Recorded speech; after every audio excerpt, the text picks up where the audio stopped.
Live mock 8 conduct successfully कराया गया है। 22 और 23 मार्च को हुआ था। इसका डिटेल्ड एनालिसिस और मैथ्स का सॉल्यूशन मैं आपको यहाँ पे कराऊंगा, तो पूरी वीडियो देखिएगा। जिन लोगों को मैथ्स में लगता है कि दिक्कत हो रही है, क्वेश्चन सॉल्व नहीं हो रहे, तो वीडियो में आपको पता चलेगा कम टाइम में कैसे सॉल्व करते हैं या फिर सिलेक्टेड एस्पिरेंट्स किस तरह से क्वेश्चन को सॉल्व करते हैं। उस हिसाब से आप इंप्रूव कर सकते हैं, क्योंकि काफ़ी लोग जो बिगिनर होते हैं तो वो क्वेश्चंस तो कर रहे हैं लेकिन टाइम ज़्यादा लग जा रहा है उन्हें, और ये नहीं पता चलता कि टाइम क्यों एक्स्ट्रा ले रहे हैं, वो उन्हें बेस्ट तरीके नहीं पता होते। तो जो लाइव टेस्ट होते हैं उसके मैथ्स का सॉल्यूशन इसलिए मैं आप लोगों के लिए लेके आता हूँ, जिससे कि आप एडवांस्ड अप्रोचेस भी सीख पाएं। बाकी अगर आपने ये लाइव टेस्ट दिया था तो कमेंट सेक्शन में कमेंट करके बताना आपका स्कोर कितना रहा, और इससे पिछले वाला जो लाइव मॉक था उसमें स्कोर कितना था आपका। ठीक है। बाकी लाइव टेस्ट कैसे दे सकते हैं, आप आरबी की वेबसाइट पे जाएंगे, डिस्क्रिप्शन बॉक्स में लिंक है, वहाँ पे व्यू डिटेल्स पे जाके सीजीएल 2025 फ्री लाइव टेस्ट हर सैटरडे संडे को लाइव टेस्ट कंडक्ट कराया जाता है। ठीक है। और जितने भी लाइव टेस्ट हैं, जो पेड टेस्ट सीरीज यूजर है वो पुराने भी दे सकते हैं। एप्लीकेशन पे आप इस तरीके से देख सकते हैं, और जो भी लाइव टेस्ट कराए जाते हैं उनका डिटेल्ड एनालिसिस वीडियो के लिए एक प्लेलिस्ट बना दी गई है। वो प्लेलिस्ट में आप पुराने मैथ्स के सॉल्यूशन या एनालिसिस अगर आपको देखना है, you can check that out. जो ये मॉक हुआ था इसमें 16,000 एस्पिरेंट्स ने पार्टिसिपेट किया था, और धीरे धीरे नंबर ऑफ यूजर्स जो पार्टिसिपेट कर रहे हैं लाइव टेस्ट में वो बढ़ते जा रहे हैं। अगर आप अभी भी मॉक्स नहीं दे रहे हैं, अभी भी आप बाकी चीज़ों में लगे हुए हैं, तो आपके लिए दिक्कत हो सकती है सीजीएल 2025 में, क्योंकि आप प्रिपरेशन में बाकी लोगों से लैग कर जाएंगे। तो अपनी तैयारी को कंटिन्यू रखिए। साथ के साथ अगर मैं बात करता हूँ, एवरेज स्कोर इस मॉक में 121 के आसपास है, और ज़्यादातर लोगों का जो स्कोर है वो 121 से 140 के रेंज में रहा है। मीडियन स्कोर इसका 129 के पास। तो यहाँ पे सॉल्यूशंस वगैरह सब अवेलेबल है वेबसाइट पे। टोटल 180 या 180 से ज्यादा क्रॉस करने वाले यहाँ पे 18 एस्पिरेंट्स रहे हैं। 150 या 150 से ज्यादा स्कोर करने वाले 2592 एस्पिरेंट्स रहे हैं। 15957 कैंडिडेट्स में एवरेज स्कोर 121, मीडियन 129 और टॉप 15 का स्कोर 184.5 जा रहा है। परसेंटाइल आप देख सकते हैं यहाँ पे, अगर 150 स्कोर कर रहे हैं तो आपकी 84.45 परसेंटाइल है, डेट इज गुड। तो 150 प्लस है तो बहुत अच्छा है। 150 से थोड़ा सा कम है तो भी चीजें चल जाएंगी, बट ज्यादा कम है तो दिक्कत हो सकती है। ओवरऑल पेपर का लेवल अगर हम कहें तो ये हमारा easy to moderate side paper रहा है। जैसा आपके एग्जाम में आएगा रियल, वैसा ही आप समझ के चलिए इस पेपर को। और यहाँ पे अगर सभी एस्पिरेंट्स की रीजनिंग की बात करें तो 50 आउट ऑफ 50 स्कोर करने वाले हमारे 488 एस्पिरेंट हैं। ठीक है। और अगर यहाँ पे आप देखेंगे एवरेज स्कोर 39.11 है, मीडियन स्कोर 41.5 है। मॉडरेट माइनस इसे कह सकते हैं हम, इसका ओवरऑल लेवल। और जो इसमें ठीक स्कोर है आपका वो है 46 मार्क्स। अगर 46 से कम आ रहा है मतलब रीजनिंग की प्रिपरेशन में आपको कमी है। ये मत सोचिए कि रीजनिंग में 40 प्लस आ गया तो बढ़िया हो गया भाई, नहीं, 46 लाना पड़ेगा इस तरह के मौके में आपको। अगर मैं यहाँ पे जीके की बात करता हूँ तो ये हमारे पास एवरेज और मीडियन दोनों 16-17 नंबर के आसपास चल रहा है, और इसमें जो ठीक ठाक स्कोर है वो है 25 से ऊपर आ रहा है तो बहुत बढ़िया, 25 से कम आ रहा है तो आपको प्रिपरेशन में अपने और ज्यादा जुड़ जाना चाहिए। ठीक है। इसका लेवल ओवरऑल मॉडरेट साइड रहेगा। अगर मैं मैथ्स की बात करता हूँ तो आप यहाँ पे स्कोर देखेंगे तो ये मॉडरेट की साइड हम कह सकते हैं कि मॉडरेट लेवल का पेपर है। मॉडरेट प्लस कह लो, हार्ड तक तो नहीं जाएगा। और इसमें एवरेज स्कोर 28.14 और मीडियन स्कोर 31 रहा है। 50 आउट ऑफ 50 स्कोर करने वाले 71 कैंडिडेट्स हैं सिर्फ। ठीक है। जो इसमें ठीक ठाक स्कोर है वो है यहाँ पे आपका 40 से 42 के बीच में अगर है तो ओके है, इससे ज्यादा ही होना चाहिए। ठीक है। इससे कम जा रहा है तो आपको अपने प्रिपरेशन को और इम्प्रूव करना चाहिए। ठीक है। उसके बाद यहाँ पे इंग्लिश की बात कर रहा हूँ मैं। यहाँ पे इंग्लिश में एवरेज स्कोर 37.39 और मीडियन स्कोर यहाँ पे 40 के आसपास है। ओवरऑल लेवल इसका इजियर साइड हम रखेंगे। 50 आउट ऑफ 50 स्कोर करने वाले 605 कैंडिडेट्स हैं। 40 या 40 से ज्यादा स्कोर करने वाले यहाँ पे 9192 एस्पिरेंट्स हैं। अगर जो ठीक ठाक स्कोर है इंग्लिश में, अगेन यहाँ पे कितना आ गया हमारे पास 46 आ गया। इंग्लिश में 46 से कम आया इस पर्टिकुलर टेस्ट में तो आपका स्कोर क्या है, कम चल रहा है भाई, इंप्रूव करना पड़ेगा आपको। अब देखो हर टेस्ट टू टेस्ट ये मैटर करता है कि क्वेश्चंस किस लेवल के पर्टिकुलर सेक्शन में पूछे गए हैं, उस हिसाब से आपको अपनी परफॉर्मेंस भी जित करनी है। और ये जब मैं बता रहा हूँ ना एवरेज स्कोर, अगर आप एक पर्टिकुलर सब्जेक्ट में बहुत कम स्कोर कर रहे हैं तो ये मान के चलिए बाकी सेक्शंस में आपको और ज्यादा स्कोर करना पड़ेगा उसको कंपनसेट करने के लिए। ठीक है। ये नहीं है कि मैंने आपको 3 चीज बताई, चलो मैथ्स में से ज्यादा लेके आओ, इंग्लिश में से ज्यादा लेके आओ, रीजनिंग में से ज्यादा लेके आओ। ठीक है। वहां तो आपका आ रहा है, और जीके में पता चला जो मैं बता रहा हूँ एवरेज 25 लेके आओ, वहां पे आप ला रहे हो 5 नंबर 4 नंबर, तो बात नहीं बनेगी। ठीक है। या तो सारे सब्जेक्ट्स में जो मैं सेफ स्कोर बता रहा हूँ उससे ऊपर लेके आओ, वरना अगर एक में थोड़ा कम जा रहा है तो बाकी सब्जेक्ट में जितना मैं बता रहा हूँ उससे कहीं ज्यादा आपको ऊपर लाना पड़ेगा। ठीक है। तो ये आपको ध्यान रखना है, अपनी तैयारी को बिल्कुल भी हल्के में मत लो। सीजीएल 2025 में मुझे लगता है अब तक का सबसे ज्यादा कंपटीशन आपको देखने को मिलेगा, और सर्कमस्टांस से आपको पता है ऐसा क्यों होगा। ठीक है। ये मुझे बार बार बताने की जरूरत नहीं है कि क्या चीजें चल रही हैं। तो उसके बेसिस पे CGL 2025 is gonna be the सबसे ज्यादा कंपटीशन, वैकेंसीज भी ऐसा नहीं कि बहुत ज्यादा आएंगे 2022 की तरह 24 की तरह, तो आपको अपना अच्छे तरीके से प्रिपरेशन में लगना है। सेफ स्कोर इस पर्टिकुलर मॉक में जो अभी के हिसाब से लग रहा है वो यूआर का 144, ओबीसी का 140, ईडब्ल्यूएस का 138, एससी कैटेगरी का 121 और एसटी कैटेगरी का 112 तक जा सकता है। ठीक है, और अभी जितने भी 8 के 8 मॉक्स हुए ना उनका आपको सेफ स्कोर मैं यहाँ पे दिखा देता हूँ कि कितना कितना सेफ स्कोर चल रहा है। ठीक है, सारी कैटेगरीज की कट ऑफ 8 के 8 मॉक्स की आप देख सकते हैं। अगर आपने अभी तक ये मॉक्स नहीं दिए हैं लाइव मॉक्स और आप देना चाहते हैं तो जो पेड टेस्ट सीरीज यूजर है उनके लिए मॉक अवेलेबल रहते हैं, बाद में भी दे सकते हैं। तो आप ये टीयर 1 की live test paid series purchase कर सकते हैं। इसमें आपको इस साल के लाइव टेस्ट, पिछले साल जो 20 लाइव टेस्ट हुए थे उनका लेवल हमने बहुत अच्छा रखा था, वो वाले लाइव टेस्ट भी आपको मिल जाएंगे। साथ ही साथ उससे हटके 50 से 60 हमने जो न्यू मॉक बनाए वो आपको मिल जाएंगे। साथ ही साथ कैलकुलेशन बूस्टर फीचर और बहुत सारी चीजें वो मिल जाएंगी। ऐसे सीजीएल टीयर 2 का भी टेस्ट सीरीज अवेलेबल है। ठीक है, अगर हम देखें इस बार काफी सारे टॉपर्स हैं जो टेस्ट सीरीज को फॉलो कर रहे थे। और आप कंप्लीट तैयारी के लिए ऑफिसर बैच को यूज कर सकते हैं या मैथ्स कोर्स को ले सकते हैं, खाली मैथ्स आपको पढ़ना है, बाकी अलग अलग तरीके से अपनी तैयारी कर सकते हैं अगर आपको लगता है प्रिपरेशन में और असिस्टेंस की नीड है। बाकी अब मैथ्स के सॉल्यूशन करते हैं, देखते हैं किस तरीके से हम क्वेश्चंस को कम से कम टाइम में सोल्व कर सकते हैं। पहला क्वेश्चन हमारे पास एसएससी जीडी 2025 में क्वेश्चन पूछा गया था। ठीक है, एज इट इज मैंने यहाँ पे डाला और जीडी के जो बेस्ट क्वेश्चन एप्लीकेशन पे आप लोगों को कराए थे तो उसमें भी ये मेंशन्ड है। आपने अगर वो वीडियो देखी होगी तो ये क्वेश्चन आपके लिए काफी इजी रहा होगा, हालांकि बहुत मुश्किल नहीं है। ठीक है, जीडी में 20% लोग इस क्वेश्चन को कर पाए थे और हालांकि अब हम देखेंगे तो इसे बहुत कम टाइम में हम कर सकते हैं। जैसे क्वेश्चन में दे रखा है 400 पीयर्स को खरीदा गया 1230 पर 100 के हिसाब से, मतलब 100 पीयर्स की कीमत 1230 थी। इसी रेट पे 400 पीयर्स खरीदे गए और उन्हें बेचा गया 980 रुपीज के प्रॉफिट पे। तो हमें बताना है सेलिंग प्राइस पर दर्जन क्या होगा। स्टेप बाय स्टेप चलते हैं। सबसे पहले हम क्या करते हैं, हमें सेलिंग प्राइस बताना है तो सेलिंग प्राइस निकालने की कोशिश करते हैं। 100 का कॉस्ट प्राइस 1230 है। ठीक है, कितने का है, 100 का है। 400 का कितना होगा, आप कहेंगे सर 100 में 4 से गुना कर दूं तो ये 400 का इतना हो जाएगा, वरना आप कहते सर 1 का इतना होगा और 400 का निकालना है तो 400 का इतना होगा। बेसिक पे जाएं अगर, और इसे जब बेचा गया, इसे प्रॉफिट में बेचा गया कितने के, 980 के। तो ये तो कॉस्ट प्राइस है, इसमें 980 लगा दूंगा तो ये सेलिंग प्राइस आ गया मेरे पास कितने का, 400 का। हमें बताना है सेलिंग प्राइस पर दर्जन। ठीक है, एक दर्जन का सेलिंग प्राइस क्या होगा, तो उसके लिए सबसे पहले मुझे एक का सेलिंग प्राइस निकालना पड़ेगा। एक का सेलिंग प्राइस कैसे निकलेगा, जब मैं 400 से भाग दूंगा और एक दर्जन में कितने होते हैं, 12 को बता, एक दर्जन का बताना है तो यहाँ पे 12 से गुना करना पड़ेगा।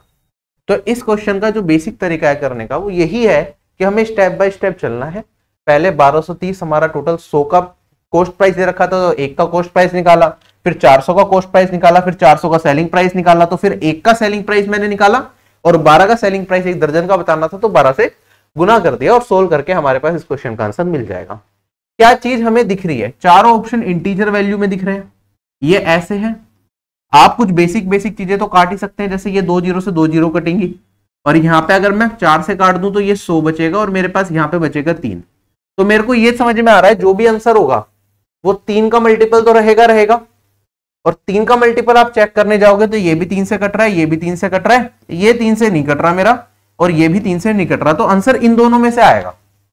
अगर आपको आगे सोल्व करना है तो अब यहाँ पे इसे आगे सोल्व किया जा सकता है। आप देखेंगे यहाँ पे 2 जीरो हैं, एक तो वैसे ही कट रही है, इधर भी आ रही है, इधर भी आ रही है और इधर भी आ रही है। अब इसे इसमें मल्टीप्लाई करो, इसमें ऐड करो, फिर 10 से काटेंगे तो 1 जीरो और कट जाएगी और फिर हमें आंसर मिल जाएगा।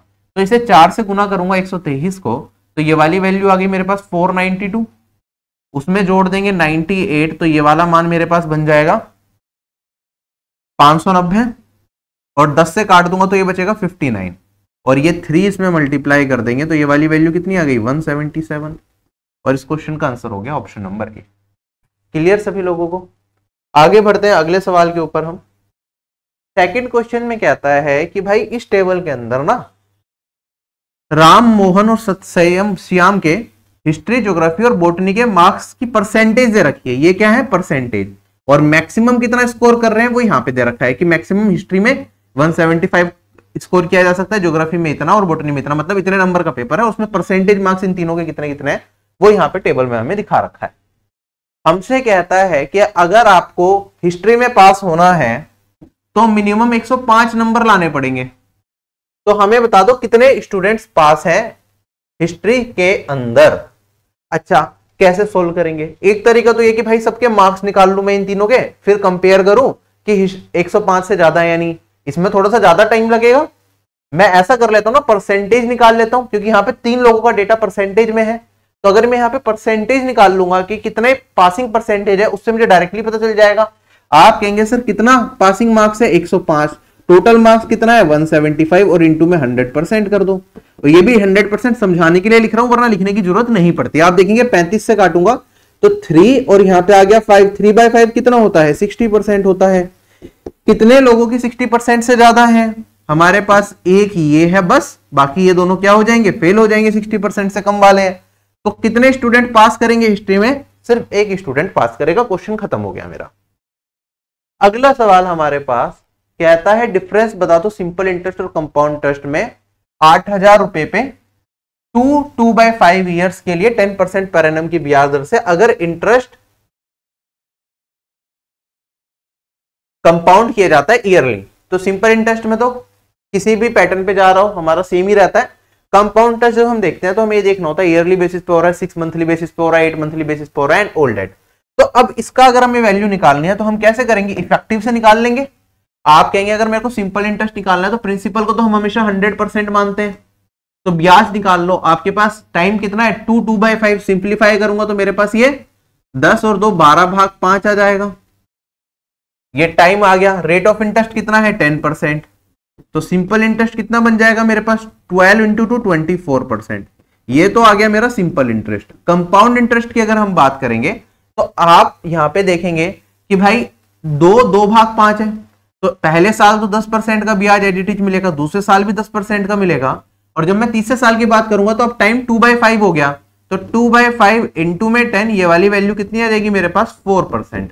तो यहां पे आप इफेक्टिव इंटरेस्ट निकाल सकते हैं कि कितना बनेगा।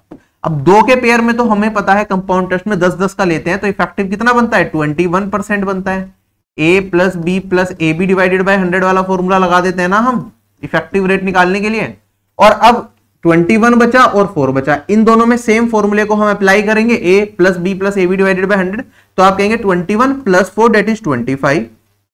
21 इंटू में 4 84 डिवाइडेड बाय 100 करूंगा तो मेरे पास क्या बचेगा? 0.84% बचेगा, है ना।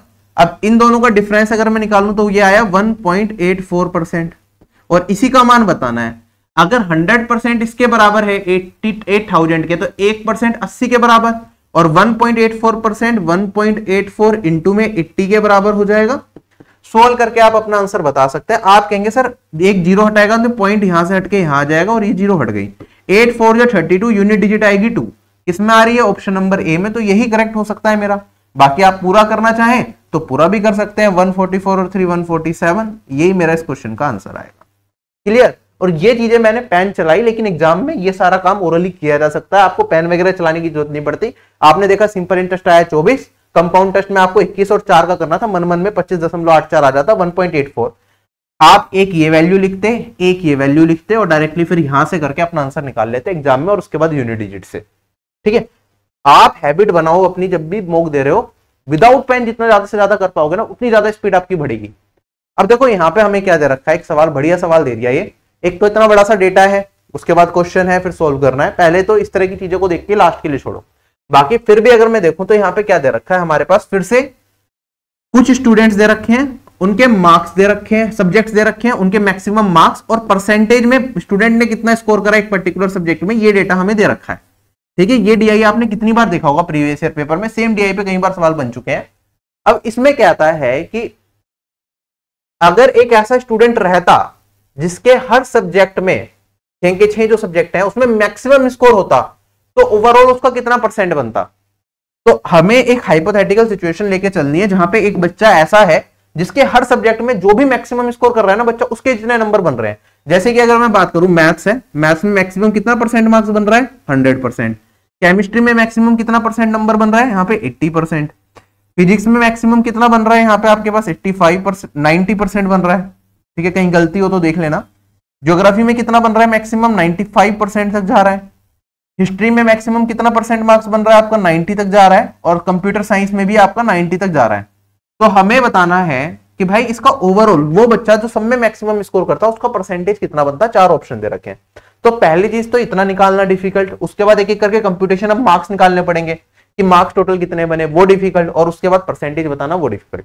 तो ये टाइम ले लेता है, लेकिन ऐसा नहीं कि कर नहीं सकते। अगर 2 मिनट मिल जाए हमें इस क्वेश्चन के लिए तो हम इजीली कर सकते हैं। जैसे कि अगर मैं देखूं यहाँ पे 150 का 100% कितना बनेगा, आप कहेंगे सर 150 ही हो जाएगा मार्क्स। अब यहाँ पे 80 वाला मेरा एक ही है केस, तो 13 को 8 से मल्टीप्लाई करूंगा तो ये वाली वैल्यू आ जाएगी मेरे पास 104।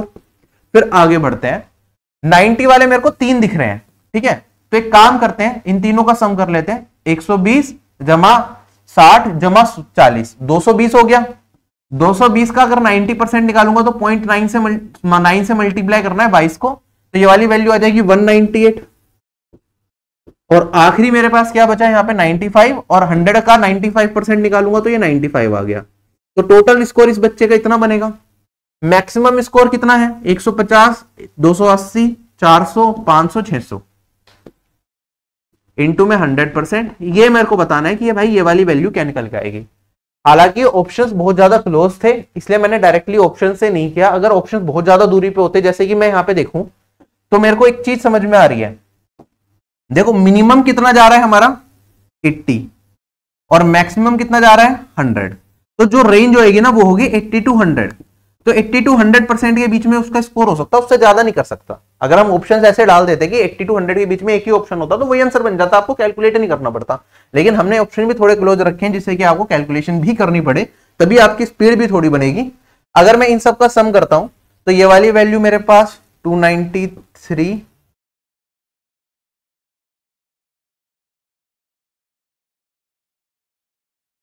297 और यहाँ पे 547 डिवाइडेड बाई 600 या डिवाइडेड बाई 6% कर लो।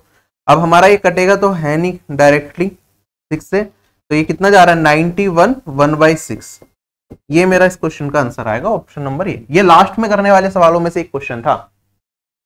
अगला सवाल हमारे पास कहता है एक आर्टिकल का जो एमआरपी है ना वो 600 है, इस पे एक डिस्काउंट दिया गया 20% का, और फिर जो सेलिंग प्राइस बना वो 20% ज्यादा है कॉस्ट प्राइस के, तो हमें बताना है कॉस्ट प्राइस क्या होगा। स्टेप बाय स्टेप करना है, वैसे तो ओरली भी किया जा सकता है। आप कहेंगे सर 600 में 20% घटाया तो 480 रह गया। अब जो वैल्यू है वो कॉस्ट प्राइस से 20% ज्यादा, तो 400 पे 20% बढ़ाओगे तो 480 बनता है, तो आप डायरेक्टली मार्क कर सकते हैं 400। ये उन लोगों के लिए तरीका होगा जिनका दिमाग थोड़ा तेज चलता है। जो बेसिक से करना चाहते हैं तो भाई बेसिक तरीका भी देख लो कि भाई 600 है पहले तो मेरे पास, 20% का डिस्काउंट दे दिया तो 80% पे बेचेंगे, मतलब इसका 4/5 पे बेचेंगे। ये आ गया मेरा सेलिंग प्राइस। ये क्या है, कॉस्ट प्राइस से 20% ज्यादा, तो मतलब ये 120 का मान है और हमें कॉस्ट प्राइस मतलब 100 का मान बताना है। तो ये हमारे पास हो गया, ये सॉल्व कर लो आपका आंसर आ जाएगा। आप देखेंगे यहाँ पे 5 और 120 तो बन गया 600, कट गया 4 × 100 कितना आ गया 400। तो बेसिक से करने में भी कोई टाइम नहीं लग रहा, बट ओरली करेंगे विदाउट पेन करेंगे तो हम इसे फ्रैक्शन ऑफ सेकंड्स में करेंगे। इसमें हमें लिखने में टाइम जो लगेगा उसकी वजह से हमारे 10 से 15 सेकंड वेस्ट हो सकते हैं। अब अगला सवाल मेरे पास कहता है, यहां पे हमारे पास क्या है, 2 कंसेंट्रिक सर्कल्स हैं और उनका एक का रेडियस तो हमें दे रखा है 130 और एक का दे रखा है 120। हमें कोड की लेंथ बतानी है लार्जर सर्कल की जो स्मॉलर सर्कल को टच करे। अब मेरे पास मान लो ये लार्जर सर्कल की कोड है जो कि स्मॉलर सर्कल को टच कर रही है, इसकी लेंथ बतानी है। अब यहां पे अगर मैं देखूं तो ये रेडियस होगा छोटे वाले सर्कल का जो कि 120 दे रखा है, बड़े वाले सर्कल का रेडियस देखूंगा तो ये हमें 130 दे रखा है। आप कहेंगे सर ये अगर टच कर रहा है तो परपेंडिकुलर होगा, और परपेंडिकुलर क्या करता है, कोड को बाइसेक्ट करता है। 120 और 130 किसके साथ ट्रिपलेट बनाते हैं, हमें पता है 12 और 13 ट्रिपलेट बनाते हैं 5 के साथ, तो 120 130 किसके साथ बनाएंगे 50 के साथ, तो ये हो गया 50, और ऐसे ये भी हो जाएगा 50 क्योंकि ये बाइसेक्ट कर रहा है कोड को। तो टोटल कितना हो गया मेरे पास, कोड की लेंथ हो गई यहाँ पे 100। क्लियर, क्वेश्चन खत्म हो गया। चलें आगे। इस तरह का क्वेश्चन अगर आपको दोबारा भी दिख जाए तो आपको क्या करना है, ये और ये किसके साथ ट्रिपलेट बना रहे हैं, आपको दिखा 50, अगर कोड की लेंथ पूछिए जो टच करते हुए जा रही है तो इनटू में 200। जिसकी अच्छी प्रैक्टिस होगी वो फिगर भी नहीं बनाएगा, लेकिन हालांकि फिगर बना के भी कर लो तो कोई दिक्कत नहीं है। अब जैसे ये वाला सवाल है, ये भी जिसने हायर ट्रिग्नोमेट्री ठीक ठाक पढ़ रखी है उसे देखते ही आंसर पता चल जाएगा। जैसे हमारे पास 1035 1025 प्लस में है, उसके बाद √3 1025 1035 क्लासेस में भी बता रखा है आपको कि जब भी इस तरह की चीज हो, आप देखो ये 25 और 35 का सम क्या होता है 60 होता है, क्या हमारे पास ये 1060 है √3, ये भी 1060 ही होता है √3।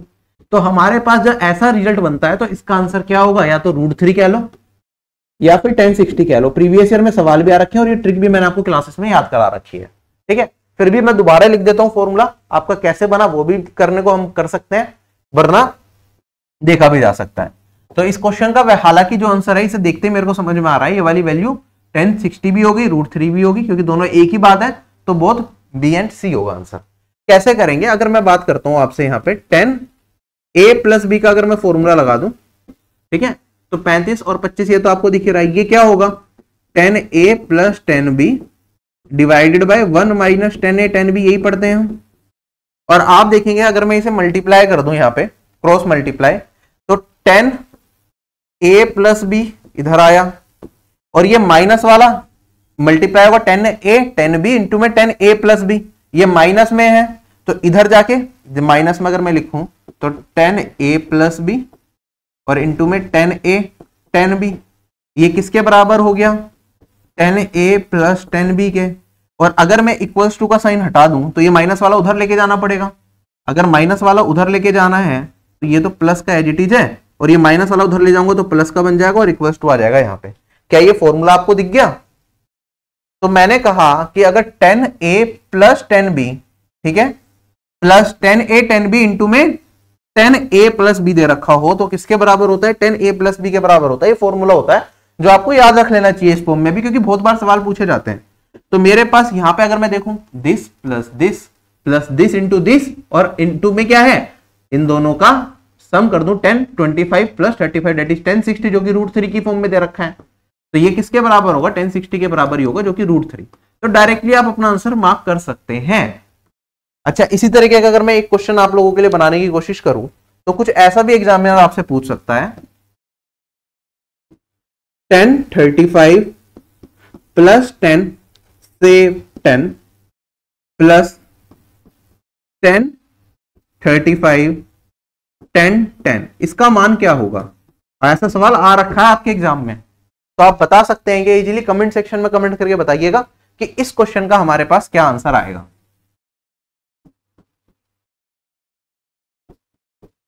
ठीक है, कि आपसे पूछूं, यहां पे 4 ऑप्शन भी दे देता हूं 1 2 3 एंड से 0।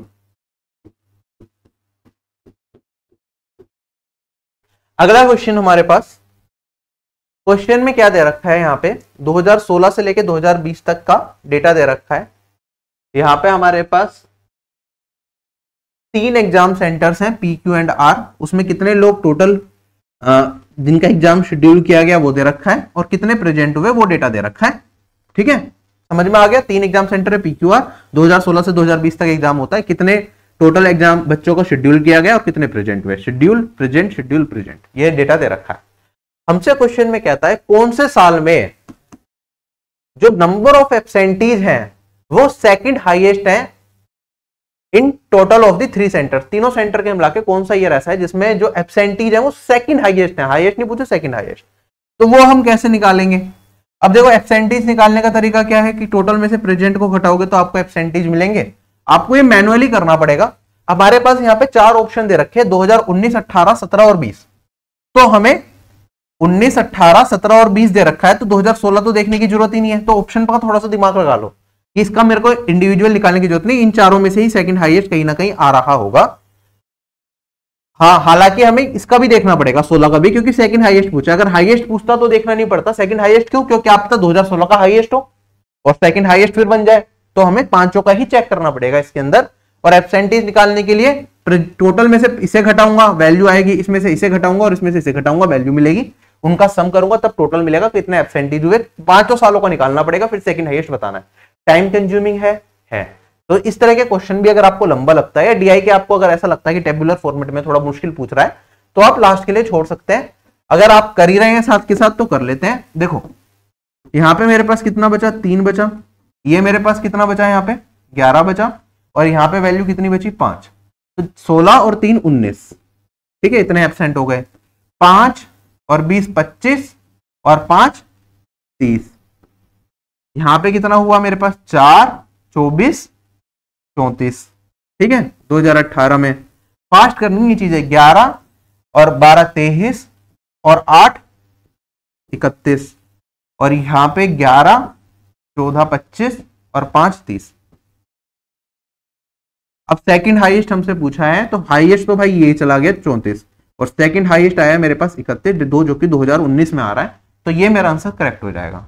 ठीक है, अपनी कैलकुलेशन पे अगर आपको कॉन्फिडेंस होगा तभी इस तरह के क्वेश्चन आप इजीली कर पाओगे, वरना आप डबल वेरीफाई करने में बहुत टाइम लगा दोगे। इसलिए कैलकुलेशन अपनी एक्यूरेसी के साथ स्पीड भी मेंटेन करके चलें जब आप प्रैक्टिस कर रहे हैं। इसलिए आपको कैलकुलेशन बूस्टर सीरीज हमने टेस्ट सीरीज के साथ दे रखी है कि अपनी कैलकुलेशन को जरूर अच्छा रखें। कहता है PQRS एक साइक्लिक क्वाड्रिलेटरल है। क्या है? PQRS एक साइक्लिक क्वाड्रिलेटरल है। PR और QS इंटरसेक्ट करते हैं। चलो बना लेते हैं ऐसी रैंडमली कुछ भी। तो मैंने कहा यहां से ये और ये PQR एंड S, PR और QS को हमने इंटरसेक्ट भी करा दिया। चलिए, एंगल SPR 49। अच्छा, इस तरह के क्वेश्चन भी मैं लास्ट के लिए छोड़ता हूं जनरली। क्यों? क्योंकि भाई हमें नहीं पता ना, फिगर बनाने के बाद एक पहले बनानी है फिगर, फिर समझना है क्या पूछा है, निकालने में 1.5 मिनट तक चली जाती है कई बार बेसिक क्वेश्चन में भी। तो हमें, क्योंकि हमें आइडिया नहीं है ना क्या पूछेगा एग्जामिनर, तो उस केस में आप लास्ट के लिए छोड़ें तो ज्यादा बेटर है। एंगल PQS कितना है हमारे पास? 89। हमसे क्या पूछा गया है? हमसे पूछा है PSR। ये मान मुझे बताना है कि भाई क्या होगा। अच्छा, किस तरीके से करेंगे? आपको साइक्लिक क्वाड्रिलेटरल दे रखा तो एक प्रॉपर्टी लगती है कि हमें पता है अपोजिट एंगल्स का सम 180 होता है ना। तो अगर ये वाला एंगल हमसे पूछा है, अगर मेरे को ये वाला एंगल मिल गया तो मेरा काम हो जाएगा। अब ये वाला एंगल चाहिए तो इसके लिए मेरे को किसका मान निकालना है? इस वाले एंगल का। ये कैसे निकाल सकता हूं? आप देखो, अगर आप थोड़ा सा ध्यान देंगे तो ये वाला एंगल दे रखा है, ये तो ऑलरेडी मिला हुआ है, इसे तो छेड़ना नहीं होगा, इससे कुछ यूज होगा। तो ये वाला एंगल अगर मुझे दे रखा है, आप इस वाले कोड को देखो, इससे एक एंगल तो मेरा ये बन रहा और इसी सेगमेंट से एक एंगल ये बन रहा। हमें पता है angle in the same segment are equal. Same segment में दो एंगल इक्वल होते हैं, तो ये 49 तो ये भी 49 हो गया। इन दोनों का कंबाइंड अगर आप कर लेंगे तो ये वाली वैल्यू कितनी आ जाएगी मेरे पास? 138 आ जाएगी। और इसका सम कितना होगा? 180। तो ये 180 माइनस 138 तो ये 42 बनेगा। तो आंसर क्या आ गया? 42। क्लियर? चले आगे यूनिट डिजिट से भी कर सकते थे। अगला सवाल, अब देखो ये वाला सवाल भी ऐसे ही है, जिसकी नॉलेज अच्छी है वो इजीली कर लेगा, वरना बेसिक से कैसे करना है वो भी मैं सिखाऊंगा। जैसे cosec theta plus cot theta P दे रखा है, हमें बताना है पी स्क्वायर माइनस 1 अपॉन में पी स्क्वायर प्लस 1 का मान। अब कोसेक और कोट जब हमें किसी के बराबर दे रखा हो तो हमने पढ़ रखा है कि भाई अगर इसके अंदर मेरे को कोसेक थीटा का मान बताना है तो वो होता है P square plus 1 divided by 2p, और यहां पे कोट थीटा का मान क्या होता है हमारे पास? ये होता है P square minus 1 divided by 2p, है ना। ये चीज पढ़ा रखी है ट्रिग्नोमेट्री में। और अगर मैं आपस में इन दोनों को डिवाइड कर दूं तो हमें पी स्क्वायर माइनस 1 पहले चाहिए ना, तो डिवाइड करके इनवर्स करना पड़ेगा। तो मैं कह सकता हूं यहां पे P square minus 1 upon P square plus 1 जब कब मिलेगा मुझे? जब मैं यहां पे इसे फर्स्ट मान लेता हूं, इसे सेकंड मान लेता हूं और सेकंड को डिवाइड कर दूंगा फर्स्ट से, तो मेरे पास ये वाली वैल्यू आ जाएगी P square minus 1 divided by P square plus 1, 2p cut जाएगा। Cosec by cot, sorry cot by cosec. Cot क्या होता है मेरे पास? ये होता है कोस बाय साइन, और कोसेक क्या होता है मेरे पास? ये होता है 1 बाय साइन। साइन से साइन कट जाएगा, मेरे पास बचेगा कोस। तो कोस थीटा मेरा इस क्वेश्चन का आंसर आ जाएगा। अगर आपको ये प्रॉपर्टीज पता है तो इजीली कर सकते हो। अब निकालना भी कैसे होता है मैं आपको बता देता हूं, जिन लोगों को ये प्रॉपर्टी नहीं पता। Cosec theta plus cot theta दे रखा है, हमें पता है cosec square theta minus cot square theta किसके बराबर होता है? ये 1 के बराबर होता है। ये cosec minus theta plus cosec plus coat into में कोसेक माइनस कोट के बराबर होगा ये, और ये भी मेरा 1 के बराबर होगा। तो आप देखेंगे यहां पे कोसेक माइनस कोट अगर मुझे निकालना है तो ये क्या हो जाएगा? इसका इनवर्स। तो p है तो ये आ जाएगा 1 अपॉन p, यहां पे p रख दिया। अब इन दोनों को ऐड कर दूंगा तो कोसेक थीटा का मान मिल जाएगा, सब्ट्रैक्ट कर दूंगा तो कोट थीटा का मान मिल जाएगा। यहां से हम इस तरीके से निकालते हैं ये रिजल्ट। मैंने प्रूफ भी समझा दिया आपको, और ऐसे करके हमने आंसर निकाल लिया। ये हो गया बेसिक तरीका। अब जिन लोगों को भाई ये चीज नहीं आती, मान लो जिन लोगों ने ये कंसेप्ट नहीं पढ़ रखा, वो डायरेक्टली इस पे पहुंच नहीं पाएंगे, उन्हें दिक्कत आएगी।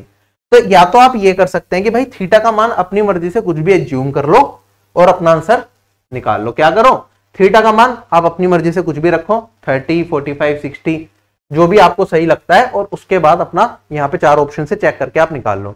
लेकिन जो भी आप मान रखोगे आपको ये ध्यान रखना पड़ेगा कि 2 ऑप्शन का मान सेम ना बन जाए। जैसे कि अगर आप 45 रखते हो तो उस केस में ये दोनों सेम हो जाएंगे, ये दोनों, तो 45 रख के चेक नहीं कर सकते। आप यहाँ पे 30 डिग्री रख के ट्राई कर सकते हो, या फिर आप रख के ट्राई कर सकते हो 60 डिग्री। उसमें आपको अपना आंसर इजीली मिल जाएगा। जो एक आंसर आएगा वही आपका सेट बैठेगा। ठीक है, वैल्यू पुटिंग से ही हो जाएगा, क्योंकि हमारे पास क्या है, एक इक्वेशन दी हुई है, 2 वेरिएबल है, तो एक वेरिएबल का मान कुछ भी, तो थीटा का मान कुछ भी मान लो। दूसरा तरीका यह है कि भाई आप इसमें भी नहीं फंसना चाहते, आप कह रहे हो सर यार मेरे को नहीं जाना इसमें, थीटा को 45, 60 ये सब भी नहीं करना, तो आप सिंपल वैल्यू थीटा को ऐसा भी कर सकते हो कि भाई एक एंगल मान लिया, ठीक है, जिससे कंफ्यूजन ना हो। आप थीटा को ऐसा भी कर सकते हो कि थीटा ये है, ये वाली साइड को मैं 3 मान लेता हूँ, ये 4 मान लेता हूँ, ये 5 मान लेता हूँ, तो इस केस में भी ये सेटिस्फाई करेगा। ठीक है, तो इसमें आप पी का मान निकाल लो यहां से कि मेरे पास क्या आ रहा है। जैसे कोसेक है तो मेरे पास ये वाली वैल्यू हो जाएगी 1/sin, मतलब 5/3, और यहाँ पे अगर मैं कोट को देखूंगा तो मेरे पास ये हो जाएगा 4/3, और ये आ जाएगा मेरे पास यहाँ पे 9/3, डेट इज 3। तो पी का मान मेरे पास यहाँ पे क्या निकल गया, 3 निकल गया। 3 स्क्वायर -1 तो कितना हो जाएगा मेरे पास, 9 - 1 डेट इज 8, और यहाँ पे आ जाएगा 10, और ये वाली वैल्यू हो गई 4/5। 4/5 किस केस में मिलेगा, आप कहेंगे सर कोस थीटा होता है 4/5, तो इसमें बस यही मैच करेगा। तो ऐसी वैल्यू भी रख सकते हो, क्योंकि अगर आप 30 और 60 रखते हैं तो उसमें वैल्यू चली जाती है रूट में, और आप रूट में फंसना नहीं चाहेंगे, मैं जानता हूं, तो आप इस तरीके से भी वैल्यू रख सकते हैं। ठीक है, तो तरीके बहुत होते हैं क्वेश्चन को करने के। आपका अगर माइंड खुला होगा, जरूरी नहीं है आपको हर कॉन्सेप्ट एग्जाम में पता हो, लेकिन आपको क्वेश्चन सोल्व करना आना चाहिए, किसी भी तरीके से आंसर निकालना है हमें। इसलिए वैल्यू पुटिंग मेथड तो बहुत अच्छे से आपको सीख के जाना चाहिए। अब देखो इस क्वेश्चन में हमें क्या दे रखा है कि मैथ्स में कुछ लोग काम करते हैं, राहुल, सुनील और विपिन, उनकी मंथली पर मंथ के बेसिस पे उनके जो वेज हैं अक्टूबर, नवंबर, दिसंबर के, वो हमें यहाँ पे दिखा रखा है। कहता है नवंबर महीने के अंदर जो सुनील के वेज है वो कितने % है राहुल के वेज के। तो नवंबर महीने पे आ जाते हैं, सुनील के वेज हैं इतने और राहुल के वेज हैं इतने। सुनील के वेज राहुल के वेज के कंपेरिजन में कितने % है, तो आप कहेंगे सर 10500 डिवाइडेड बाय 10115 इंटू में 100%, यही वैल्यू होगी। लिखने के लिए पूरा लिख रहा हूं, बाकी तो आप ओरली भी कर सकते हैं इस चीज को। ठीक है, तो यहाँ पे 2 0 से 2 0 कट गई। अब यहाँ पे 5 से काट दोगे तो आप कहोगे सर ये 21 आ गया और यहाँ पे आ गया 23। कितने टाइम्स जाएगा, 4 ऑप्शंस भी दे रखे हैं। सीधा सीधा दिख रहा है कि भाई 9 टाइम्स पहले तो जाएगा। ठीक है, ये बन जाएगा 207, फिर 30 बचेगा, फिर 1 आएगा, 91 पॉइंट समथिंग आएगा, जो कि ऑप्शन नंबर ए में ही आ रहा है। तो यही आंसर हो सकता है मेरा, और कोई पॉसिबल ही नहीं है। ठीक है, तो ये साथ के साथ करने वाले सवालों में से था, क्योंकि डीआई भी छोटा है, जो पूछी चीजें वो भी छोटी। जब डीआई बहुत बड़ा होता है, डेटा ही बहुत ज्यादा गिवन होता है, तो उस केस में चांसेस होते हैं कि क्वेश्चन जो पूछे एग्जामिनर हो सकता है मुश्किल बना दे। अब इसमें क्या ही मुश्किल बना देगा जब इतना छोटा सा डीआई है, तो साथ के साथ आप कर सकते हैं। अब अगला सवाल देखो मेरे पास कहता है कि एक ट्राइंगल दे रखा है। अगर मैं ट्राइंगल को ड्रॉ कर लेता हूं तो कुछ इस तरीके का ट्राइंगल होगा मेरे पास। MNT ट्राइंगल है। एल्टीट्यूड ऑफ साइड MT, जो ये साइड है ना MT, इसका एल्टीट्यूड के बारे में, इसके ऑल्टीट्यूड हमें बतानी है। तो ऑल्टीट्यूड कैसे बनेगी इसकी ऑल्टीट्यूड बनाने के लिए हमें अपोजिट वाले वर्टेक्स से इस पे परपेंडिकुलर डालना पड़ेगा, और ये वाली ऑल्टीट्यूड हमें क्या करनी पड़ेगी, बतानी पड़ेगी। ये हमसे पूछा है, जिसमें हमें क्या रखा है कि भाई MN तो दे रखा है 32, MT दे रखा है 32, ये भी 32 दे रखा है, और ये वाली NT मुझे दे रखा है 40। अब देखो इसे ध्यान से करना, कुछ बच्चे जल्दबाजी में क्या करते हैं, ये वाली साइड जो परपेंडिकुलर है वो M से डाल देते हैं और उसकी लेंथ निकाल देते हैं, गलत हो जाता है। परपेंडिकुलर है तो ये आइसोसेलेस ट्रायंगल, लेकिन परपेंडिकुलर N से जा रहा है। ठीक है, ध्यान रखना, प्रीवियस ईयर का सवाल है ये।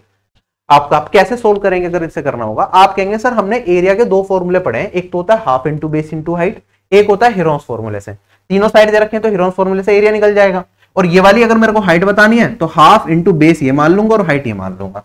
तो मेरे पास एक तो एरिया हो गया हाफ इंटू में बेस है मेरे पास h, और हाइट मेरे पास यहाँ पे हो जाएगी 32, और दूसरा मेरे पास हीरोन्स फॉर्मूले में सबसे पहले सेमी पेरीमीटर निकालते हैं। 32 प्लस 32 64 प्लस 40 104 तो हो गया पेरीमीटर, डिवाइडेड बाय 2 करूंगा तो सेमी पेरीमीटर आ गया मेरे पास यहाँ पे 52। तो हीरोन्स फॉर्मूला क्या कहता है, जो सेमी पेरीमीटर है वो उसमें मल्टीप्लाई कर दो, 52 में से 32 को घटाऊंगा तो ये वैल्यू 20, 52 में से 32 को घटाऊंगा फिर 20 और 52 में से यहाँ पे 40 को घटाऊंगा तो ये वाली वैल्यू आ जाएगी मेरे पास 12। क्लियर? तो हमारे पास ये सारी चीजें निकल के आ रही हैं। अब हमें यहाँ पे किसका मान बताना है, हाइट का मान बताना है कि क्या होगा। तो सोल्व करना स्टार्ट करो। आप देखेंगे यहाँ पे ये 20 तो बाहर निकल जाएगा, ये मैं पूरा लिख ही देता हूँ। पहले 2 से काटा तो 16h है यहाँ पे मेरे पास, और यहाँ पे एक तो 20 बाहर निकल गया, 12 में 4 है और यहाँ पे भी 4 है तो 4 बाहर निकल जाएगा। यहाँ पे बचेगा 13 और यहाँ पे बचेगा 3 तो ये हो गया 39। अब यहाँ पे 16 से 4 से काटूंगा 4 और यहाँ से काटूंगा तो 5 और मेरे पास हाइट का मान कितना आ जाएगा 5√39। क्लियर? तो यही आंसर हो जाएगा, option number A is correct. चलेंगे आगे। नेक्स्ट क्वेश्चन कहता है 10a minus sec a plus 1 divided by 10a plus sec a minus 1, इसका मान बता दो। ये 4 ऑप्शन भी हमें दे रखे हैं। अब अगेन देखो मेरे पास जीरो इक्वेशन है, एक एक्सप्रेशन दे रखा है, एक वेरिएबल है, तो 1 माइनस 0 कितना होगा 1।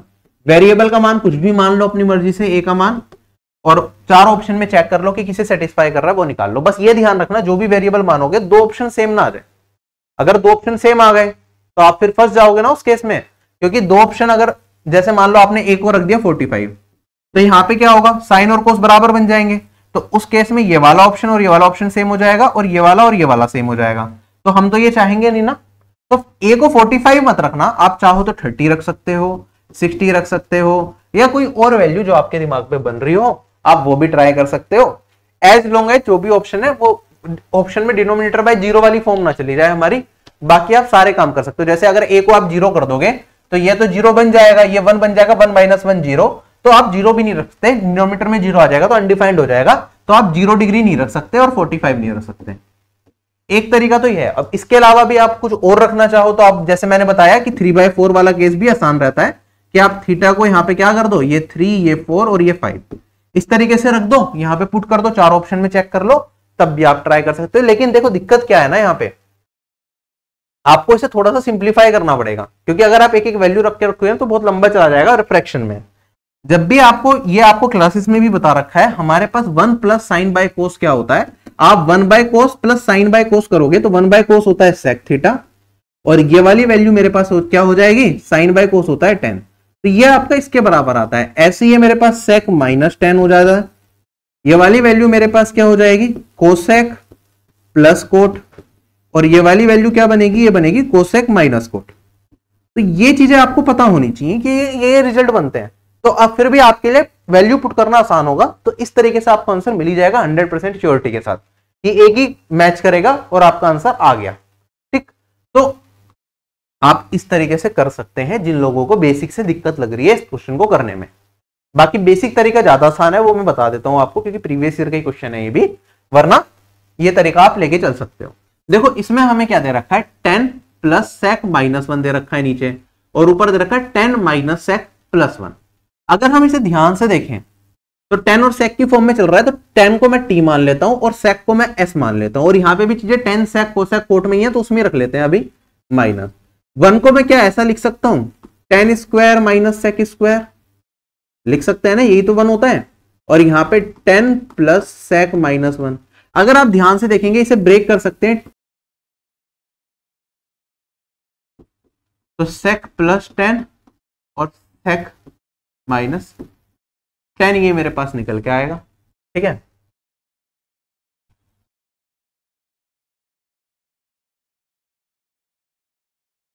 अब इसमें हम ऐसा कर सकते हैं, क्या चीज कॉमन ले सकते हैं हम यहाँ पे, इसे मैं ये 10 माइनस सेक है तो इसे भी सेक माइनस 10 के फॉर्म में कन्वर्ट करने के लिए माइनस को बाहर ले लिया, और मैं कह सकता हूँ ये सेक माइनस 10 है मेरे पास। और अब मैं सेक माइनस 10 को अगर कॉमन ले लूं तो मेरे पास क्या बचेगा, सेक प्लस 10 और ये माइनस 1 बचेगा इसकी जगह, और यहाँ पे 10 प्लस सेक माइनस 1 यही है, तो यहां से ये कट जाएगा और मेरे पास बचेगा सेक माइनस 10, जो कि कौन से ऑप्शन में आ रहा है, ऑप्शन नंबर बी में आ रहा है, तो ये मेरा करेक्ट हो जाएगा। ठीक है, तो ये बेसिक है, लेकिन ये चीज एकदम क्लिक करे जरूरी नहीं है। जिसने प्रैक्टिस कर रखी होगी पहला ये क्वेश्चन, वो बेसिक से जल्दी कर लेगा। अदरवाइज आप पहली बार इस टाइप का क्वेश्चन देख रहे हो तो आप वैल्यू पुटिंग से भी जा सकते हो अपना आंसर निकालने के लिए। और कई बार ऐसा क्वेश्चन लगे ना कि टाइम लग सकता है वैल्यू पुटिंग से करने में या किसी और तरीके से, तो आप लास्ट के लिए छोड़ दो इस तरह के सवाल को। अब स्टार्टिंग में हमने थोड़े अच्छे लेवल के सवाल देखे थे, अभी धीरे धीरे आप देखेंगे लेवल थोड़ा सा डाउन हो जाएगा क्वेश्चंस का, जो इजीली हम कर पाएंगे। जैसे ये वाला सवाल है, मेरे पास 3 लोग हैं, एक है एक्स, एक है वाई और एक है मेरे पास यहाँ पे जेड। ठीक है, इन्होंने ना एक इलेक्शन में पार्टिसिपेट किया है जिसमें एक्स को 40% ज्यादा वोट मिले वाई से और जेड को 30% ज्यादा वोट मिले वाई से। तो मैं कह सकता हूं वाई को अगर 10 मिले तो उसे 40% ज्यादा एक्स को 14 मिल गए और जेड को कितने मिल गए, 30% ज्यादा 13 मिल गए। तो डायरेक्टली हो गया, ज्यादा मेहनत नहीं लगी। एक्स ने जेड से 5000 ज्यादा वोट कमाए, तो एक्स और जेड का कंपेरिजन है 1:, ये हो गया 5000 के बराबर, ये हमें दे रखा है। अगर 30% वोटर्स ने वोट किया और कोई भी वोट वैलिड नहीं था, इनवैलिड नहीं था, तो total number of voters voting list में कितने रहे होंगे? 37% वोटर्स ने वोट करा है, हमें क्वेश्चन में ये कह रहा है। अच्छा, अगर मैं टोटल देखूं, टोटल वोट्स कितनी डली है हमारी, 1:, के बराबर। जो वैलिड वोट्स हैं वो है यहाँ पे, जो वोट डली हैं 14 + 10 24 + 13, ये हो गया मेरे पास 37। टोटल वोट्स कितने लग गई, 1:, इसके बराबर है। हमारी वोट टोटल कितनी डली है, 37 और ये किसके बराबर है, टोटल वोट्स का 37% के बराबर है। तो 37% 37 को रिप्रेजेंट करता है। हमें बताना वोटर्स कितने हैं वोटर लिस्ट में, तो 37% लोगों ने डाला। वोटर को हम कितना मानते हैं, टोटल 100% मानते हैं। तो 100% वोटर्स किसे रिप्रेजेंट करेगा, 100 को रिप्रेजेंट करेगा। एक रेशियो मेरा 5000 के बराबर है, तो 100 किसके बराबर हो जाएगा, 5000 में 2 0 और जोड़ देंगे भाई, इसके बराबर होगा। ऑप्शन नंबर कौन सा, सी करेक्ट हो जाएगा। कोई कैलकुलेशन नहीं है, बस माइंड खुला रखना है। अगला सवाल हमारे पास कहता है कि 2 ट्राइंगल है EFG और HIJ। क्या है, 2 ट्राइंगल EFG और HIJ।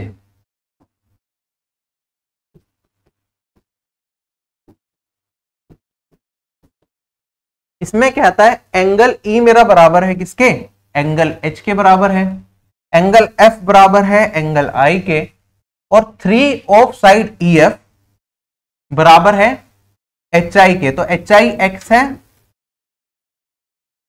मान लो। अच्छा, ये X है, अगर ये X है तो ये वाली वैल्यू क्या हो जाएगी मेरे पास, ये वाली वैल्यू 3X हो जाएगी। अगर IJ मेरे पास 27 दे रखा है, ये 27 है, तो हमें वैल्यू बतानी किसकी, FG की। अच्छा, अब ध्यान से देखना, ये दोनों ट्राइंगल आपको सिमिलर दिख रहे हैं नहीं दिख रहे, एक एंगल दूसरा एंगल ये दोनों इक्वल दे रखे हैं ऑलरेडी, और भाई तीसरा एंगल तो ऑटोमेटिकली इक्वल हो ही जाएगा। कैसे, कौन सी प्रॉपर्टी से हो जाएगा, 180 माइनस दिस प्लस दिस, ये तीसरा एंगल होगा। तो हम कह सकते हैं ए प्रॉपर्टी से दोनों ट्राइंगल क्या हो गए, सिमिलर हो गए। और सिमिलर भी कैसे, E बराबर था मेरा H के, F बराबर था मेरा किसके, I के, और रिमेनिंग वाला कौन सा है G, ये सिमिलर हो जाएगा किसके, J के। सिमिलर हो गए तो कोरोस्पोंडिंग साइड्स का रेशियो क्या हो जाएगा, इक्वल हो जाएगा। अगर मैं रेशियो देखूं तो ये इसका क्या है, 3 गुना है, तो इसका 3 गुना ये होगा। अगर ये इसका 3 गुना है तो यहाँ पे इसमें 3 से मल्टीप्लाई करूं कि 27 आ जाए, आप कहेंगे सर 9 में, तो ये वाली वैल्यू कितनी होगी, 9 × 3 27 होता है। खत्म हो गया, बना 27/3 कर देते हैं। अगला सवाल मेरे पास कहता है 3 लोग हैं A, B और C, बिजनेस में इन्वेस्ट करते हैं किस रेशियो में, 4:6:10 में, और ये डिसाइड किया जाता है कि 18% प्रॉफिट तो चैरिटी में चला जाएगा। अगर टोटल प्रॉफिट हमारा 5 लाख का हुआ है तो सी का शेयर क्या होगा प्रॉफिट में, ये बताओ। आप कहेंगे सर देखो 4:6:10 है प्रॉफिट का रेशियो, तो इसे अगर और सिंप्लीफाई कर दूं तो मैं इसे 2, 3 और 5 लिख सकता हूं। कंबाइंड कितना बन गया मेरे पास, ये तो बन गया 10 रेशियो। ठीक है, 10 रेशियो। अब क्योंकि टोटल जो प्रॉफिट है मान लो वो मैंने कहा कि ये है, ये टोटल प्रॉफिट को हम कितना मानते हैं, 100% मानते हैं। 18% चला गया चैरिटी में, तो बचा कितना हमारा 82%। अगर इसका 82% निकालूंगा तो आप कहेंगे सर मेरे पास जो टोटल वैल्यू है वो बन जाएगी 82 इंटू में 2 जीरो हटा दूंगी उधर तो 5000। ये मेरा जो प्रॉफिट है ये इनमें बटना है और टोटल रेशियो कितना है 10 रेशियो इसे रिप्रेजेंट कर रहा है। हमसे पूछा है कि शेयर ऑफ सी बता दो, सी का शेयर कितना है 5 रेशियो, तो 5 रेशियो का अगर मान बताना है तो ये तो इसका क्या हो गया आधा हो गया। इसका आधा करूंगा तो 41 इंटू में 5 बचेगा और इसका आधा करते ही ये 41 इंटू में 5 205 रह जाएगा। तो ये मेरा क्या हो जाएगा सी का प्रॉफिट हो जाएगा 20500। अगला सवाल हमारे पास फटाफट से देखिएगा क्या कहता है। यहाँ पे कहता है दो प्लेस है ए और बी जो कि 40 किलोमीटर की दूरी पे है। ए है और बी है और यहां पे इनके बीच की दूरी कितनी है 40 है। ठीक है, एक कार जो है वो स्टार्ट होती है किससे ए से और एक दूसरी कार बी से स्टार्ट होती है सेम टाइम पे, दोनों सेम डायरेक्शन में चलते हैं तो वो 2 घंटे में मिलते हैं और दोनों एक दूसरे की तरफ मिलते हैं तो 24 घंटे में मिलते हैं। तो हमें स्पीड बतानी है दोनों कारों की क्या हो। अच्छा, जो यहां से चल रही है उसकी स्पीड मान लेता हूं एक्स है और जो यहां से चल रही है इसकी स्पीड मान लेता हूं वाई है। मैं मान लेता हूं एक्स क्या है मेरी फास्ट चलने वाली क्या है कार है। तो जब दोनों साथ सेम डायरेक्शन में चलेंगी मतलब दोनों देखो सेम डायरेक्शन मतलब दोनों एक साइड, तो ये y मान लेता हूं। दोनों अगर सेम डायरेक्शन में चलेंगी तो रिलेटिव स्पीड क्या हो जाएगी सब्ट्रैक्ट हो जाएगी। टोटल डिस्टेंस इनके बीच में कितना है 40। टाइम कितना लग रहा है, टाइम लग रहा है इन्हें 2 घंटे में मिलेंगे अगर सेम डायरेक्शन में चलेंगे तो 2 से डिवाइड कर दो। Distance divided by time equals to क्या होती है स्पीड, तो x माइनस वाई आ गया है। जब दोनों एक दूसरे की तरफ चलेंगे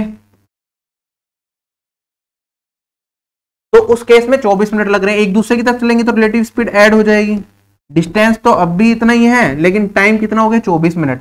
24 मिनट को आर में कन्वर्ट करेंगे तो 24 भाग 60 हो जाएगा और इसे सिंप्लीफाई करूंगा ऊपर वाले को करा तो 20 और नीचे वाले को करा तो ये 2 भाग 5 20 भाग 5 20 इंटू में 5 ही हो जाएगा 100।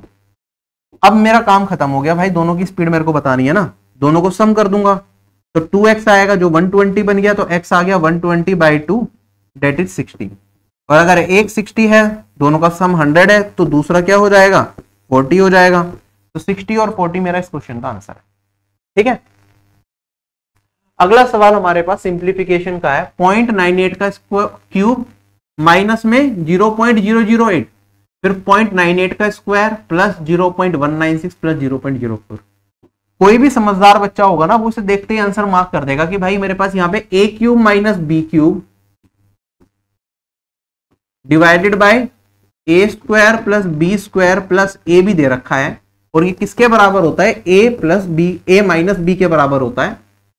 अब आइडेंटिफाई आपको करना है कि भाई ए और बी क्या है। अगर आप ध्यान से देखेंगे यहाँ पे अगर मैं इसे ए मान लू तो ए स्क्वायर 0.04 है ना तो इसे 0.2 का होल स्क्वायर लिख सकता हूं तो ये हो गया बी। और अगर ए और बी को मल्टीप्लाई कर दूं तो क्या 0.98 इंटू में 0.2 0.196 आ जाएगा ए बी। और ये क्या है मेरे पास 0.2 का क्यूब है तो ए मिल गया बी मिल गया। अब यहाँ पे जल्दबाजी में कुछ लोग क्या करते हैं 0.02 लेके गलत आंसर निकाल लेते हैं। आपको ध्यान रखना गलती नहीं करनी।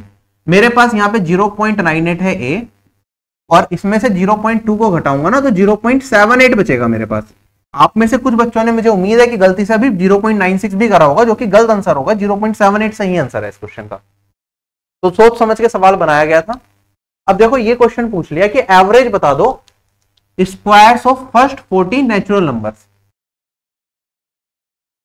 अब फर्स्ट 40 नेचुरल नंबर्स का सम होता है हमारे पास n इंटू में n+1 इंटू में 2n+1। ये हो गया सम का फॉर्मूला।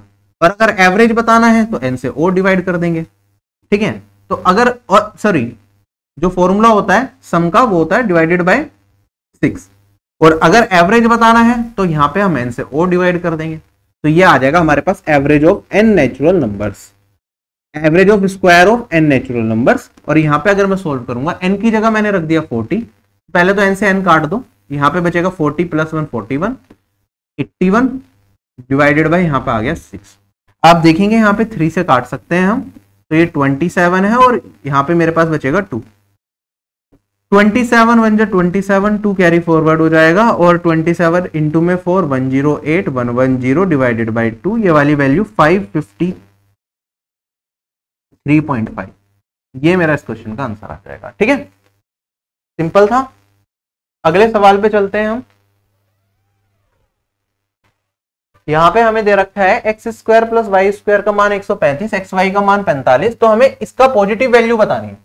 अब देखो, अगर x square plus Y square और एक्स वाई दे रखा है तो आपको पता है एक्स प्लस वाई का होल स्क्वायर बनाना हो तो वो हो जाएगा मेरे पास x square plus Y square plus 2xy, और एक्स माइनस वाई बनाना हो तो x square plus Y square minus 2xy। ठीक है, ये क्या बन गया, x plus y divide by x minus y का होल स्क्वायर। अगर मैं इसका रूट निकाल दूं तो क्या ये वाली वैल्यू मेरे पास एक्स प्लस वाई और एक्स माइनस वाई ही आ जाएगी, राइट। अगर हम यहां पे सोल्व करते हैं इसे तो मेरे पास क्या रिजल्ट बचेगा, आप देखेंगे ये तो 135 दे रखा है, प्लस 2 इंटू में 45 तो 90 बन जाएगा, और यहाँ पे 135 माइनस में 90, और ये वाली वैल्यू पूरी की पूरी रूट में।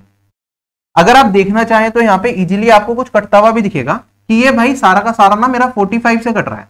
45 2 जा और ये 3 जा, और ये मेरे पास 3 जा और ये 2 जा, तो वैल्यू क्या बची 3 प्लस 2 5, 3 माइनस 2 1, तो रूट 5। यही मेरा इस क्वेश्चन का आंसर है, आगे कुछ करने की जरूरत ही नहीं।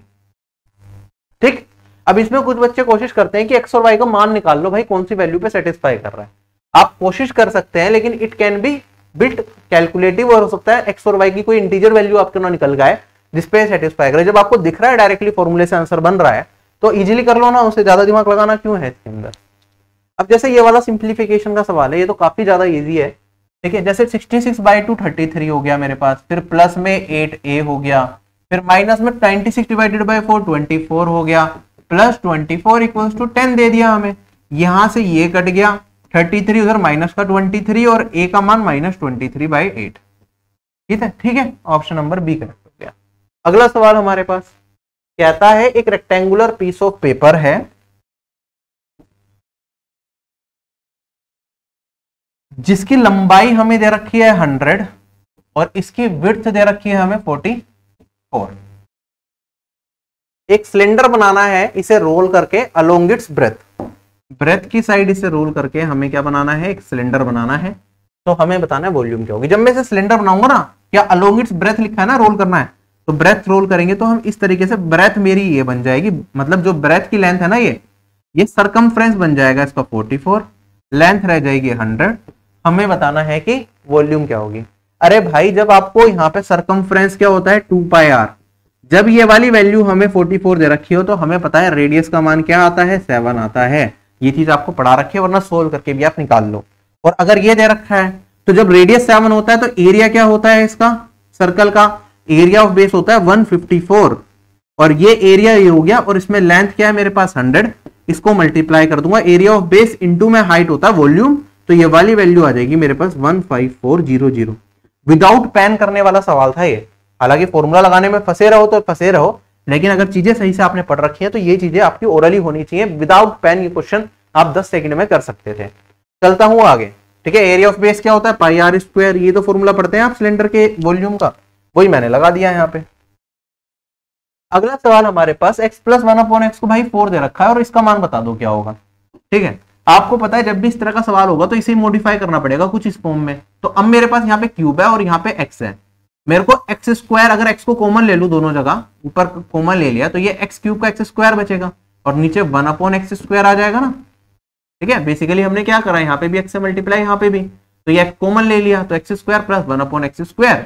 और ऐसे में यहाँ पे भी कर सकता हूं, अगर मैंने x को कॉमन लिया तो आप देखेंगे मेरे पास बचेगा x - 1 + 1/x। कैसे, इसमें भी x से मल्टीप्लाई और इधर भी, तो अब चीजें आसान है हमारे लिए करनी। आप देखेंगे x से x एलिमिनेट हो गया। अब नीचे तो मेरे पास x + 1/x - 1, ये वैल्यू तो 4 दी रखी है, 4 में से 1 घटाऊंगा तो नीचे तो आ गया 3। ऊपर x² + 1/x², स्क्वायर करेंगे दोनों साइड तो आप कहेंगे sir x² + 1/x² + 2x × x, तो ये आएगा 2 प्लस में और इक्वल्स टू 4 का स्क्वायर 16, 2 इधर जाके घट जाता है तो ये बच जाएगा मेरे पास 14। तो यहाँ पे 14/3 मेरा इस क्वेश्चन का आंसर आ गया। ऑप्शन नंबर ए क्या हो गया, करेक्ट हो गया। अगला सवाल हमारे पास कहता है अगर एक डिवीजन ऑपरेशन कर रहे हैं, उसमें एक नंबर को हम सक्सेसिवली डिवाइड करें 3, 4 और 7 से, तो रिमाइंडर्स आते हैं 2, 3 एंड 4। हमें बताना है अगर मैं सेम नंबर को 17 से डिवाइड करूंगा तो रिमाइंडर क्या आएगा। अगर पिछले केस में हमारा जो लास्ट क्वेश्चन था वो 1 था। अब ध्यान से समझिएगा, इस टाइप का क्वेश्चन CHSL 2024 प्री में पूछा गया था, उसी पे बेस्ड हमने चेंज करके एक क्वेश्चन बनाया है। देखो मेरे पास क्या दे रखा है, जनरली हम किस तरीके से डिनोट करते हैं, एक इस तरीके का आप पैटर्न बना लो जिसमें 3 बॉक्सेस आपका ऐसे दिखे। सक्सेसिवली किस किस से डिवाइड कर रहे हैं, 3 से कर रहे हैं, 4 से कर रहे हैं, और हम कर रहे हैं यहाँ पे 7 से। और रिमाइंडर जो मिल रहे हैं यहाँ पे तो आप कर लो डिवाइजर को लिख लो, यहाँ पे आप लिख लो डिविडेंड जिसे डिवाइड करेंगे या कोशेंट, और यहाँ पे आपका आता है रिमाइंडर। तो रिमाइंडर क्या क्या आ रहे हैं मेरे पास यहाँ पे 2, 3 एंड 4। जो लास्ट कोशेंट होता है उसे आप यहाँ पे लिखते हैं, क्या है,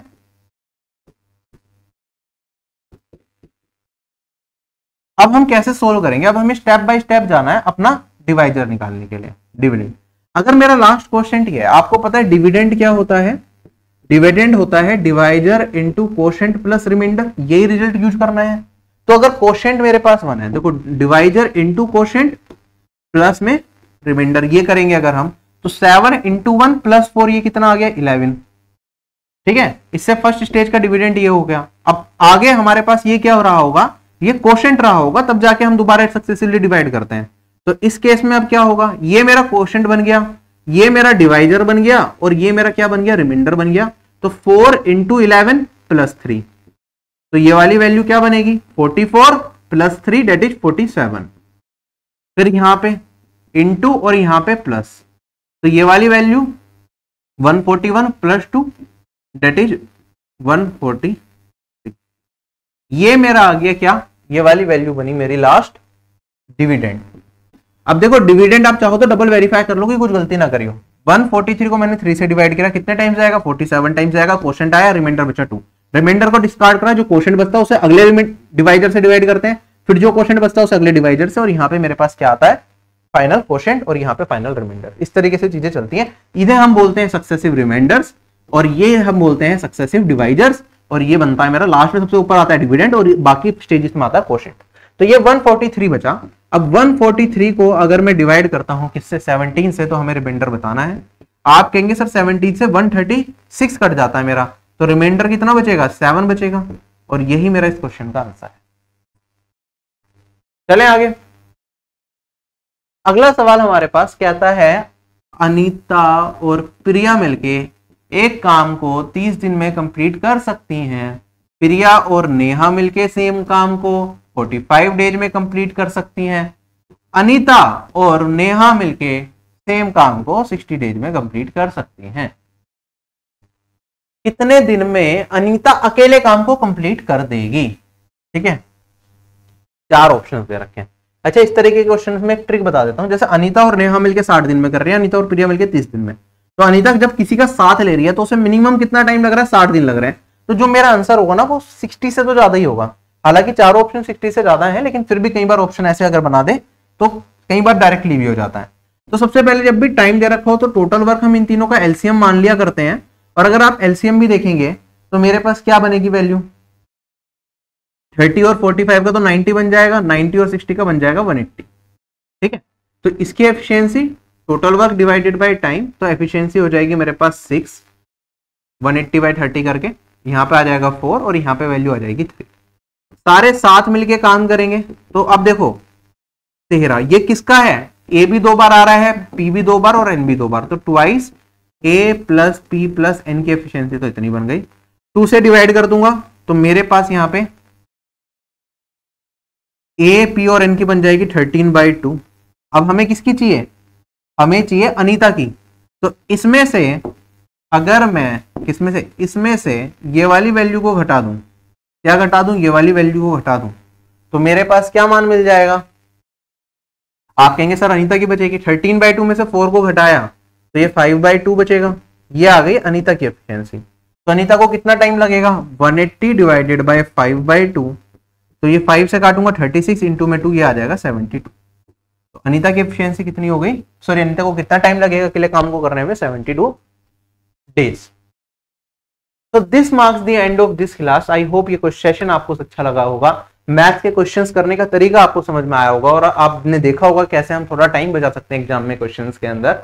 बाकी आप टेस्ट जरूर दीजिए, हर संडे को जो लाइव टेस्ट कंडक्ट कराया जाता है उससे आपको अपना एनालिसिस भी अच्छा होगा कि बाकी लोगों के कंपैरिजन में आप कैसा परफॉर्म कर रहे हैं। अच्छे लेवल के हम टेस्ट आप लोगों के लिए बनाते हैं जिससे कि आपको कोई दिक्कत ना आए सोल्व करते टाइम, एग्जाम में आपको कोई अनड्यू प्रेशर फेस ना हो और आप अच्छे से अच्छा परफॉर्म कर पाए। और मैथ्स के सारे सॉल्यूशंस मैं आप लोगों के लिए लेके आ रहा हूं सो दैट जिन बच्चों का मैथ्स वीक है ना वो सॉल्यूशन वीडियो जरूर देखें, आपको पता चलेगा कि आप कहां लैग कर रहे हैं। काफी बच्चे तो बहुत स्मार्ट अपने आप को सोचते हैं, ये सोचते हैं मेरे को तो सब आता है, मैथ्स के सारे क्वेश्चन बना लेते हो, लेकिन टाइम ज्यादा ले रहे हो आप, ठीक है। ये आपको तरीके नहीं पता कि कम से कम टाइम में कैसे करना है, इसलिए ही मैं ये वीडियोस लेके आता हूं, वरना मेरे को जरूरत नहीं है मैथ्स के सॉल्यूशंस कराने की, वो सॉल्यूशन तो वहां पे भी लिखा होता है, लेकिन कई बार आपको समझने में चीजें आसानी से समझ आ जाए, मैं आपको डिटेल में बता पाऊं कैसे सोल्व करना है, इसलिए सॉल्यूशंस कराता हूं। तो आपके अगर मैथ्स में थोड़े बहुत भी नंबर कट रहे हैं तो आप वीडियो जरूर देखा कीजिए सॉल्यूशन का, या किस क्वेश्चन को आपको लगता है ज्यादा टाइम लगा आपका तो डायरेक्टली उस क्वेश्चन पे जाके आप वीडियो को जरूर देखिए। और हर संडे को लाइव टेस्ट दीजिए, और बाकी अगर आप परचेज कर सकते हैं तो टेस्ट सीरीज को परचेज करेंगे तो उसमें आपको कैलकुलेशन बूस्टर भी मिलेगा, सेक्शनल टेस्ट भी मिलेंगे, फुल लेंथ भी 100 से ज्यादा टेस्ट मिलेंगे जो आपकी प्रिपरेशन को काफी आगे ले जाएगा।